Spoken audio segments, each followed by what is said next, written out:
আলহামদুলিল্লাহ, মইনপুর গ্রামের দীর্ঘদিনের সারালো খেলার মাঠ দ্রুত কাজ করার জন্য উপজেলা নির্বাহী অফিসার সাইফুল ইসলাম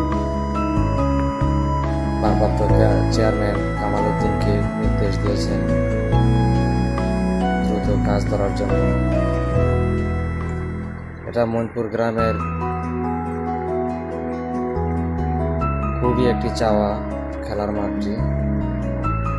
আলহামদুলিল্লাহ, এটা পূরণ হতে যাচ্ছে। গ্রামের সকলের